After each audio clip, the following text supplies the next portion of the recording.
Hi guys and girls, today I'm giving you just a little bit of an insight into exercise 4B, question 5.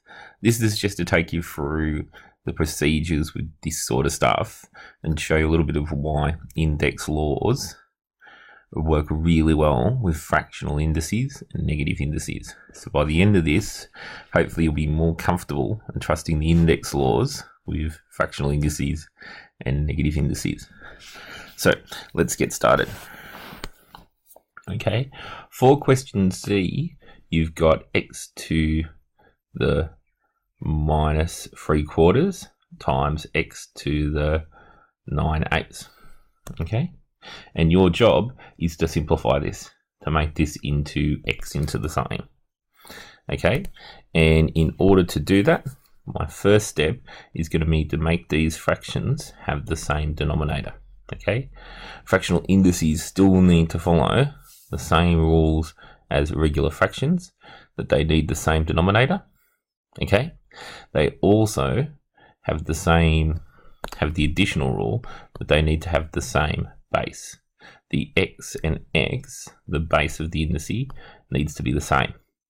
But once you've got the same denominator, the 4 and 8 and made them the same, and you've got the same base, everything works just like normal. Okay, so what we're going to do is rewrite x to the minus 3/4 as x to the minus 6 on 8. Okay, I've doubled both the top and bottom, and that works with fractional indices just like regular fractions. Okay, then that's times x to the 9/8.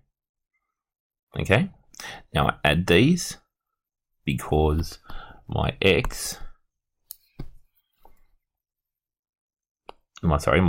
times means that I can plus the indices. That rule still follows. We've gone through that rule with a whole bunch of stuff. Trust it with fractions. So I end up with minus 6 plus 9, 3/8, x to the 3/8, and that's my answer. Okay, next one, question F. Okay, here, what I've got to do is convert it to a fractional indice. That's the hard bit with this question. Okay, so straight away, I can see that if I do and just put it 32 to the 5th and 8 to the 1/4, I'm going to have different bases.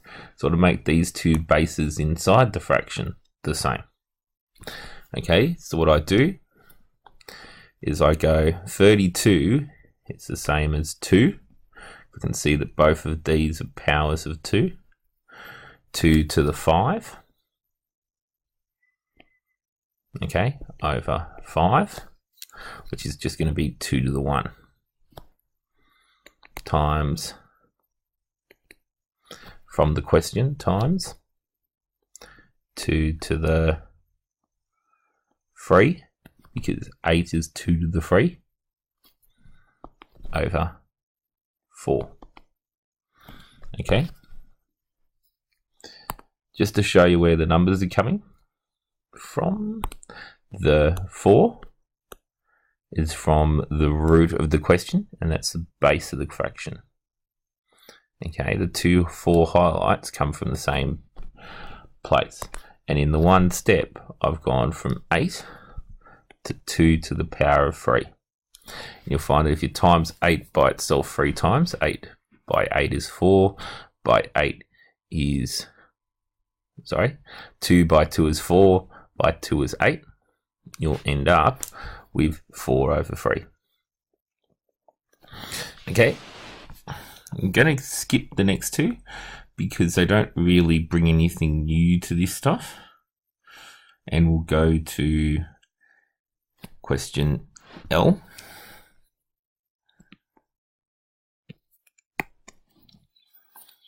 Actually, we might go straight to O because L doesn't bring much new either. Okay, so question O. we got is root x minus 1 on root x, yeah? Okay, so firstly, what we need to do is turn these into the same thing, okay? So we've got root x, which can be x to the half, minus 1 over x to the half, okay? And then we've got, we can make this a negative indice, and we end up with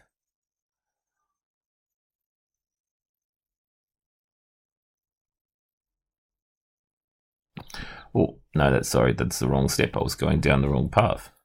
Okay, because we've got a minus here, this is just a little bit trickier. Okay, but what I can do is make both fractions the same. So I can times this one, which has got a 1 on the base, by x to the half. Okay, and what I end up with is x to the half times x to the half, which is just x over x minus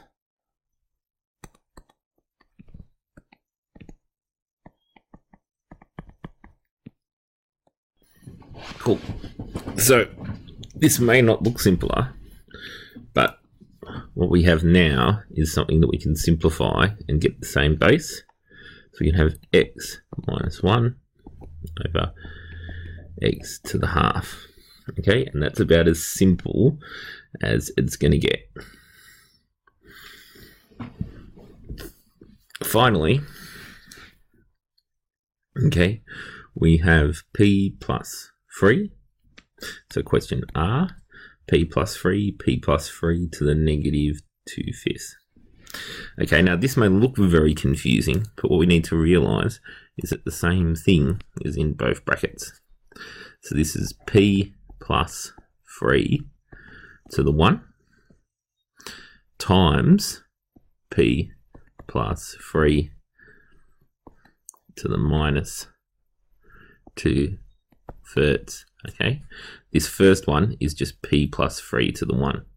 Okay, so it's actually quite a simple problem, even though it looks rather complex. Okay, 1 minus 2/3 gives you p plus 3 to the 3rd. Okay, that's the power of understanding the index rules. They can sometimes make a problem that looks really hard, like R, very, very quick and easy to do. Okay, hopefully that was helpful. Bye guys and girls.